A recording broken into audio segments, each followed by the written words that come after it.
Good evening.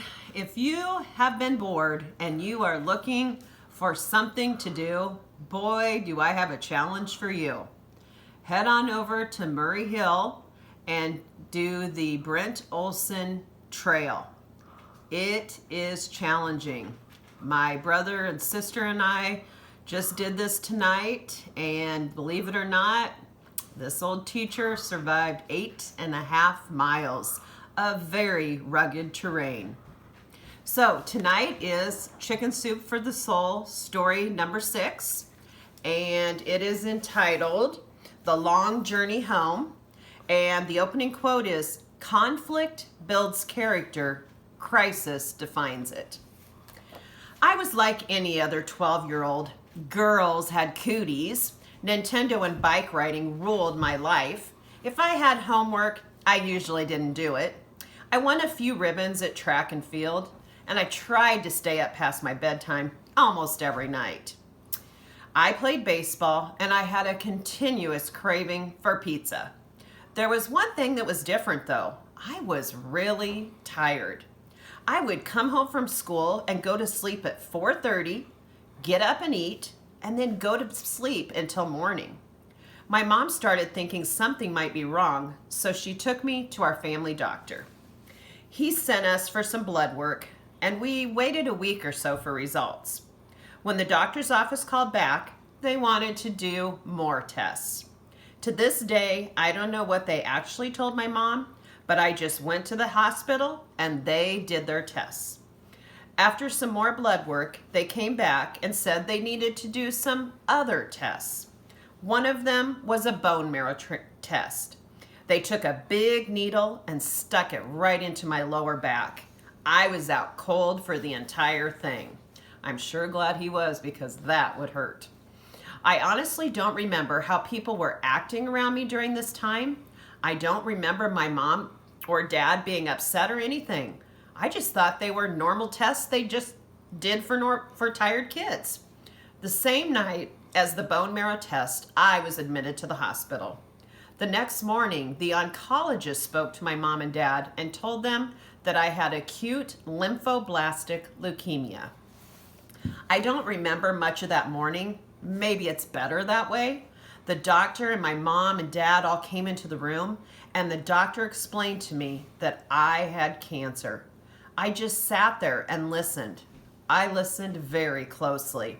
I didn't understand much until the doctor explained to me that I was going to lose all my hair.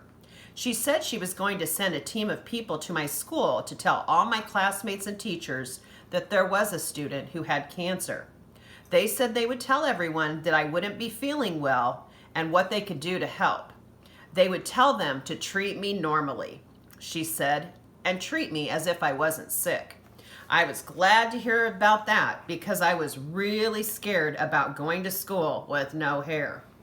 I didn't know what people would say or think, and looking back, I'm glad they did that. I didn't really know what hit me. The next day, I was getting lumbar punctures and massive doses of radiation. I even had a full-blown transfusion. I received all this medicine and treatment in order to put me into automatic remission so they could start chemotherapy. The first 3 weeks were brutal.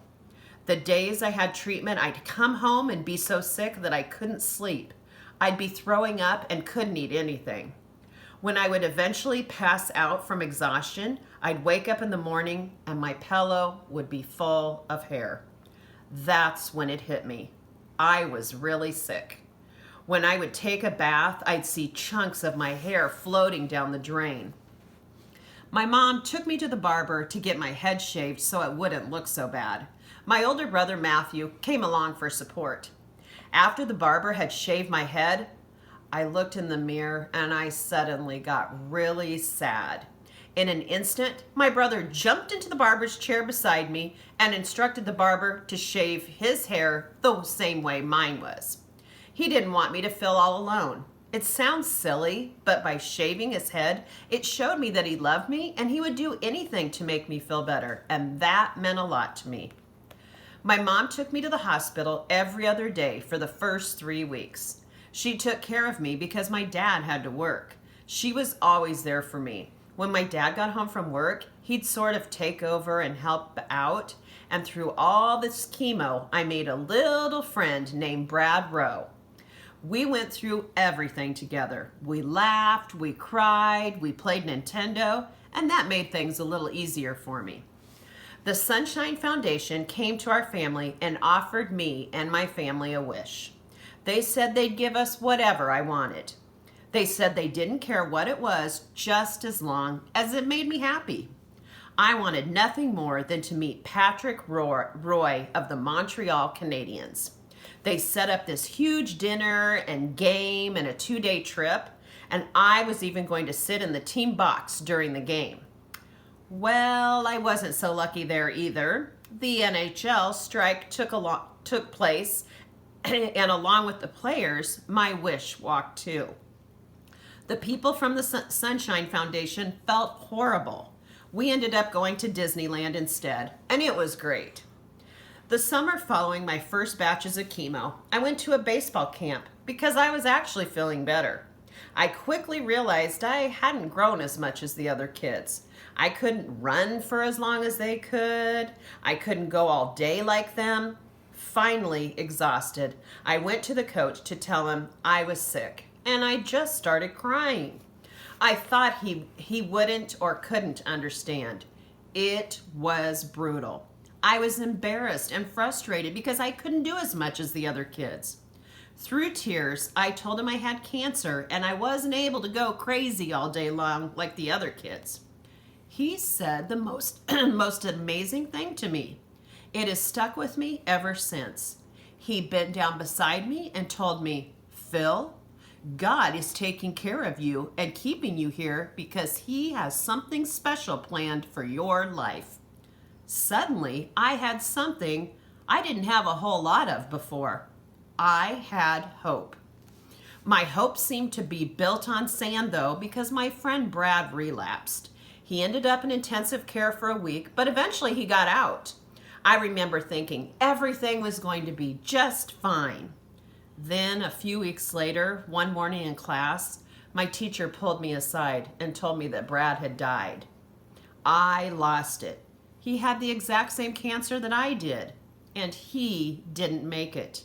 I cried all day. I went to the funeral, and I didn't believe a minute of it. At 13, I didn't know what was going on with my life. I was off treatment in January of my 8th grade year. I actually had a few parties. Strange theme for a party, but man, did we celebrate. No more chemo. One party in particular was huge. My friends, both sides of my family, my brothers and sisters' friends, everyone. I continued to go for my checkups, and I finally got a pin that said, "I beat cancer." I'm 18 now, and my life is just like any other teenager's. I hate exams, I play golf, I'm involved in my school, I do drama and help build stuff for the tech. I help out with chaplaincy and all the masses, and I have some great friends. I will never forget, though, the difference my illness made in my life. I really look at things differently now. I value my parents and their love instead of fighting with them. I get scared every now and then when I think they won't be around forever, so I have to be with them now. I do the family trips and dinners, and I'm really happy to be there. I have my brothers and sisters, and I love them too. Yes, they drive me crazy sometimes, but I wouldn't trade them for the world. I'm thankful for a school that teaches me lessons and friends who love me. I think of what that baseball coach told me.